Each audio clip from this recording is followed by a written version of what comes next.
With so many moving pieces throughout the day, throughout the hours, throughout the weeks, man, there's just so much going on. This is a montage of interesting clips within the last 24 hours. And holy crap, boy, does it get interesting, including all the way back from 1993. Interesting times we live in, ladies and gentlemen. Make sure you understand one thing: Venezuela is not just about oil at all. It never was. You're about to hear what it is about. Boy, oh boy, what a time to be alive.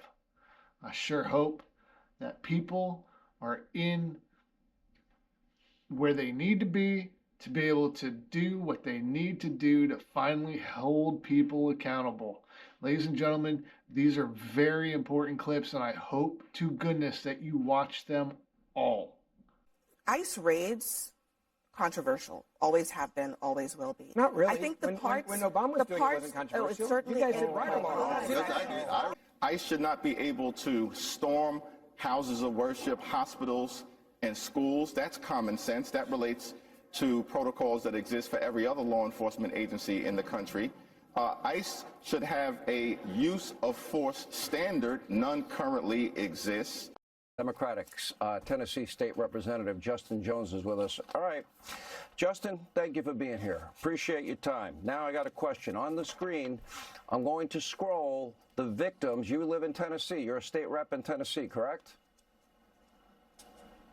Correct, Sean, and I'm glad you don't even have to go through the theatrics of scrolling a list. I'm glad you brought up a list because if you want to, hold on, Sean. If you want to have me as a guest on your show, invite me. No, I'm scrolling the names not for your benefit, but for the benefit of our listeners, so that they can know the victims of crime in your state. And I'm glad you're bringing up a list. So I want to ask you a question about it. I'm glad you're bringing up a list, because if you want to go after rapists and criminals, you would stop being out with perverts in the White House and pedophiles in the White House, Sean.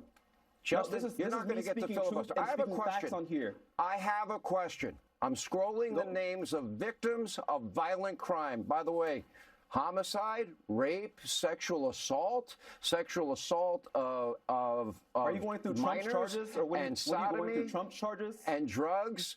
So my question to you is simple. Or the people in the White House, or what are we talking about? My question is, if you'll pay attention long enough to listen, my question is simple. Can you name any of the victims of violent crime by illegals in your state? And have you ever called any of them? To your viewers, answer the question. To be afraid. He wants you to be fearful of your immigrant neighbors. Because he wants to protect the can you name one victim of violent crime he does in not your care about state? Crime. He hangs out with pedophiles and criminals in Mar-a-Lago. He does not care about going after rapists. He cares about keeping you fearful, to control you, because he wants to distract you from the real enemy, which are the corporate CEOs who are screwing you over. Okay. He does not care. You got your little talking point out? You feel good about yourself? This is not MSDNC. I'm asking you again. Pay close attention. You're comparing the KKK. What do you know about the KKK? Do you know a lot about the Gestapo? Do you know what the KKK did? They ran my grandparents out of Tennessee. They ran my grandparents out of Tennessee. At least you know some my dad was victims a of U.S. crime. Marine. He They fought were for this country. murderers. They hung people. They assassinated people. Evil racists. And Gestapo. They led people to their death. And you're comparing law enforcement that are arresting those criminals, shooting mothers in the face, to those people. Shooting mothers in the face. You get tips and complaints, whistleblowers or others come to you and tell you something's not right at these child care centers in your state that are getting all kinds of taxpayer monies. Is that right? That's how it started? That's correct. Okay. And then you go and do your work. And you got 28 years experience investigating things, and specifically in the crime and financial fraud area. Is that right? That's correct. And you go out and find out these child care centers, there aren't any kids. No kids are there. I mean, there's some, but there's like, you don't see the playground. You don't see any kids at a place where they're supposed to be helping children. And then you also find out most of them are run by Somali individuals. Is that accurate? That is correct. And then you make some recommendations. You said, here's what we should do. I think you put this on page 2 of your testimony. You said there's some basic things you should do. No, you said they didn't have biometric attendance system. They should do that. They should have electronic submission requirements. They need security cameras. You made some recommendations. Yes. And then what happened? Nothing. They ignored your recommendations, but it didn't stop there, did it? They ignored your recommendations. They called you a racist, right? Correct. Typical left. I always say the left will tell a lie. Big media will report it. You tell the truth, they call you a racist. Exactly what happened here. So they ignore your recommendations, they call you a racist, but it even got worse than that. If you can imagine. They started investigating you, is that right? Yes, we were interviewed by an outside firm for a report given to the Office of Legislative Auditor. What did that report look like? What did they say? They call you a racist? What did the report say? The report basically questioned our investigative tactics, looked at how our unit was managed. Even though you had 28 years experience in this particular area, tips and whistleblowers came to you, even though that was the whole catalyst for doing this. Correct. Yeah, okay. And the end result is what? The end result is Miss Larson, who's actually helping people, she Correct. suffers and the people she helps suffers. Is that right, Miss Larson? Not to mention the fact that taxpayers are getting ripped off, but the people who do good work, who actually help people, you suffered. The disabled are paying for the money stolen. Yeah. And why do you think all this is the case? So, I mean, all this brings me to seems to be a typical pattern, but in the end, you got to ask why. Why was, when you point out what's going on, you have good people doing good work who suffer, the taxpayers are getting ripped off, someone's got to ask, well, why did they take not follow your recommendations, call you a racist, investigate you instead of just fixing the problem? Why'd they do that? What could be the answer? Anyone want to hazard Mr. Shirley, you want to hazard a guess why that's the case? Well, they simply use that as a deflection technique to make you not want to speak out against the fraud. Yeah, it seems to me it's politics, though. You think it's politics, Mr. Dexter? Yes, I do. Yeah, the people at the top like, well, we don't want to do this. We don't want to be called racist. In fact, we found that out a week ago in a hearing where we were looking at this Feeding Our Future program. We found out they actually shut that program off for a while. They said, time out, something's not right here. They found the same kind of things you found, Mr. Dexter. And they said, we're going to stop payment. And then it restarted. And the reason it restarted is because they threatened a racial discrimination lawsuit against the authorities there in Minnesota. So, okay, forget about the fact that when we do this, we restart the money, we're going to hurt good people like Ms. Larson and the people she helps and rip off the taxpayers. We're going to do it all for politics. And we also found, interestingly enough, the Attorney General in Minnesota had a meeting with the key folks in this particular program, and then they find out a couple weeks later they start sending him campaign contributions. I think it's politics. I think it's politics driving it all. And that's why it's appropriate we're investigating here at the congressional level. That's why it's appropriate the Department of Justice has put in place a specific individual to focus on this, not only in Minnesota, but around the country.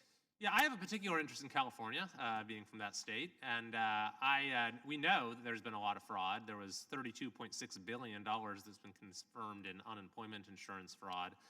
There's 1.2 million fraudulent community college applications.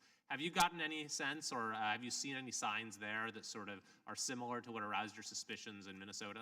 Yeah, and fraud in California might be worse than the fraud in Minnesota. What makes you say that? Well, $24 billion went missing for homelessness. They've been trying to build this train for years, yet there's hardly anything to prove for that. Fires. Yeah, those are good points. So you look at let's run through a couple of those. Because I mentioned the areas where we have confirmed fraud, but then you also have these areas where you have so much spending, and then we look at what results from that spending, and there's nothing. So $24 billion in homelessness, and yet the homeless population went up, and a state audit found that they couldn't even figure out where the money went or what the outcomes linked to that spending were. Is that something that is kind of a red flag for you? Yeah, it's a major red flag, and you don't even have to be smart to be able to know that that's a red flag. Well, unfortunately, our state legislators haven't managed to figure that out, or at least the governor hasn't. So what are you saying about him? They're not smart. No, but yeah, I mean, it's so obvious, and that's what we saw in Minnesota is how complicit the government has been in enabling this fraud to happen. Quality Learning Center had over 90 violations, yet they continue to give that daycare $1.9 million. I am appreciative that the president is being transparent about this. I would love it if he was more transparent about the human sex trafficking network that he was a part of, but you can't win them all. Cameron's grateful that the president is being transparent about the Nobel Peace Prize and his desires for Greenland. Scott, what do you think about that? You going to let that sit? Are we going to claim here on CNN that the president is part of a global sex trafficking ring, or? Well, I mean, we're going to talk about the Epstein file. Scott, I will do the fact checking as we go along here. Repeat what you said about the global sex trafficking ring. That Donald Trump was provably very involved with it. Okay, we'll get to that later. I mean, Donald Trump has never been charged with any crimes in relation to Jeffrey Epstein. But let's be adults we'll talk about Epstein files later. Serious. Satisfied? We are thousands of miles away, separated by a giant ocean. It's a war that should have never started, and it wouldn't have started if the 2020 U.S. presidential election weren't rigged. It was a rigged election. Everybody now knows that. They found out. People will soon be prosecuted for what they did. It's probably breaking news, but it should be. It was a rigged election. You can't have rigged elections. You need strong borders, strong elections, and ideally a good press. I always say it. Strong borders, strong elections, free, fair elections, and a fair media. The media is terrible. It's very crooked. It's very biased, terrible. So now our country and the world face much greater risks than it did ever before because of missiles, because of nuclear, because of weapons of warfare that I can't even talk about. 2 weeks ago, they saw weapons that nobody ever heard of. They weren't able to fire one shot at us. They said, what happened? Everything was discombobulated. They said, we've got them in our sights. Press the trigger, and nothing happened. No anti-aircraft missiles went up. There was one that went up about 30 feet and crashed down right next to the people that sent it. They said, what the hell is going on? Those defensive systems were made by Russia and by China. So they're going to go back to the drawing boards, I guess. There's a need to keep the doors open for people who legitimately deserve asylum, but that the abuses are so large that unless you undergo major changes, you're not going to be able to sustain it. Someone's in the country illegally. After 6 months of tracking them down, the INS catches up to them, and all of a sudden that person says, asylum, and gets another 2 years to go through this. That has not been addressed here, and I think that's a major problem. Also, the many levels of appeal that have been built into the process that make it so long and time-consuming that it becomes ridiculous. Our immigration policies are a shambles, plain and simple.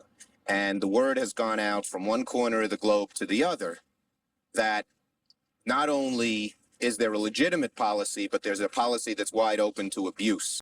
First is a direct answer to the question of this panel, can Europe defend itself? My answer is unequivocally yes. Without the Americans? Without the Americans, I mean... How? Well, look...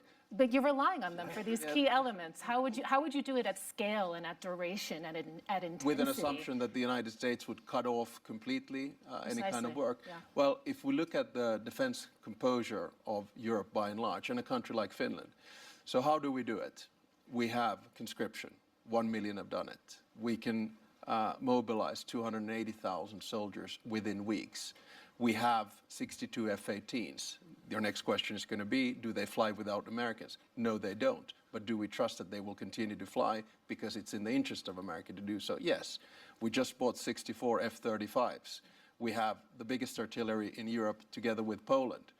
We have long-range missiles, land, sea, and air. We don't have these because we're worried about Stockholm, right?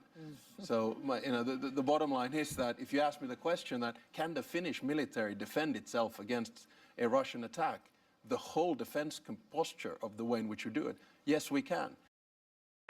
That, Governor Newsom, who strikes me as Patrick Bateman meets Sparkle Beach Ken, may be the only Californian who knows less about economics than Kamala Harris. He's here this week with his billionaire sugar daddy, Alex Soros, and Davos is a perfect place for a man who, when everyone else was on lockdown, when he was having people arrested for going to church, he was having $1,000 a night meals at the French Laundry, and I'm sure the California people won't forget that. And I can tell my message to Governor Newsom is the Trump administration is coming to California. We are going to crack down on waste, fraud, and abuse. And I was told he was asked to give a speech on his signature policies, but he's not speaking. Because what have his economic policies brought? Outward migration from California, a gigantic budget deficit, the largest homeless population in America, and the poor folks in the Palisades who had their homes burned down. He is here hobnobbing with the global elite while his California citizens are still homeless. Shame on him. He is too smug, too self-absorbed, and too economically illiterate to know anything. Well, that's the new governor of the Commonwealth of Virginia. Abigail Spanberger ran for that office as a moderate. But the executive order that she talked about is state and local police not cooperating with ICE to get criminal illegal immigrants. There's also a list of, now the Democrats control the legislature, that a number of bills that have been put forward. You can't read it here, but let me just go through it. Sales tax on Uber Eats, Amazon. Sales tax on admissions to a variety of businesses. Create 2 new higher tax brackets. 10% tax bracket for anyone making over $1 million. 3.8 investment tax. Raise the hotel tax. New personal property tax on landscaping equipment. Ban gas-powered leaf blowers. Guarantee illegal aliens free education. Make it illegal to approach somebody at an abortion clinic. Extend the time absentee ballots can be received after Election Day. Allow people to cast their votes electronically through the internet. Expand ranked choice voting. Extend the deadline for ballot curing. Redact the addresses of political candidates from FOIAs. Add Virginia to the National Popular Vote Compact. Make it illegal to hand count ballots. $500 sales tax on firearm suppressors. Assault weapons and large capacity magazine ban. 11% sales tax on all firearms and ammunition. Prohibit outdoor shooting of a firearm less than 5 acres. Lower the criminal penalties for robbery. Ban the arrest of illegal aliens in courthouses. Remove mandatory minimum sentences. Allow localities to install speed cameras. And replace Columbus Day with Indigenous Peoples Day. Wow. So elections have consequences, Josh. What a spectacular reminder that we no longer live in an era where there's an existence of a moderate Democrat. Today, the House Committee on Oversight and Government Reform meets to advance 2 resolutions recommending that the House of Representatives find former President Bill Clinton and former Secretary of State Hillary Clinton in contempt of Congress for refusing to comply with duly issued subpoenas. The committee does not take this action lightly, but subpoenas are not mere suggestions. They carry the force of law and require compliance. Former President Clinton and Secretary Clinton were legally required to appear for depositions before this committee. They refused. As Democrat Ranking Member Garcia stated, and I quote, "Defying a congressional subpoena is highly illegal," end quote.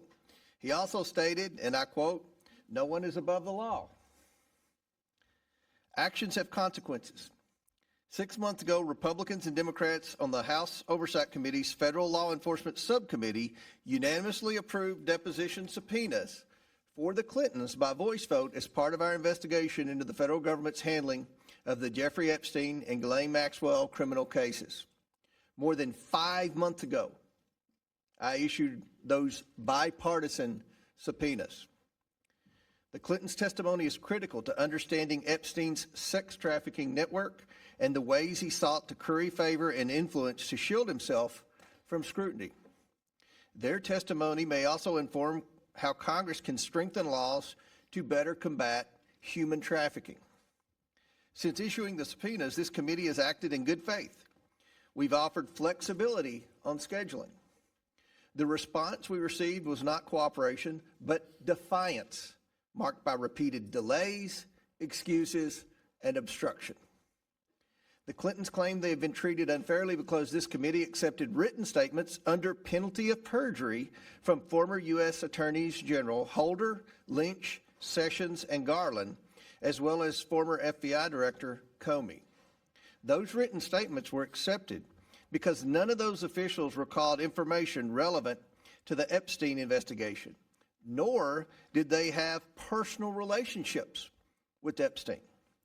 By contrast, the committee required in-person testimony from former U.S. Attorney General Barr and former U.S. Secretary of Labor and U.S. Attorney Acosta. both Republicans, because they possessed information directly relevant to the investigation. The Clintons are in a fundamentally different category. They had documented relationships with Epstein and Maxwell, evidenced by numerous photographs, flight log records, wedding invitations, and other materials. Some of these photos can be seen here. We repeatedly informed the Clintons' attorney that written statements would not be accepted. The subpoenas required depositions. Federal courts have consistently held that witnesses may not impose their own conditions upon the manner of congressional inquiry. Yet the Clintons attempted to do exactly that, submitting brief, bulleted written statements that are neither comprehensive nor responsive to the committee's many unanswered questions. No witness, not a former president or a private citizen, may willfully defy a duly issued congressional subpoena without consequence. But that is what the Clintons did, and that is why we are here today. I would expect bipartisan support for enforcing those subpoenas by voting in favor of these resolutions. Unfortunately, it appears that Ranking Member Garcia has chosen to follow marching orders designed to distract from the issue at hand. I hope I'm wrong about this. Over the weekend, Ranking Member Garcia made clear that Democrats intend to divert attention from the Clintons by instead calling for Attorney General Bondi to be held in contempt. The difference is clear. Attorney General Bondi and the Department of Justice are producing documents. While the pace is slower than any of us would prefer and must speed up, I believe that much of the delay involves the Department of Justice trying to take care to redact victims' personal information. By contrast, the Clintons have flatly refused to appear at all, despite repeated warnings that the committee would move forward with contempt proceedings. Today, the Clintons must be held accountable for their actions, and Democrats must support these measures or they will be exposed as hypocrites. We must do what is necessary to uphold Congress's investigative authority, which is imperative to the legislative process. And we are doing so to demonstrate to the American people that justice is applied equally to everyone, regardless of position, pedigree, or prestige.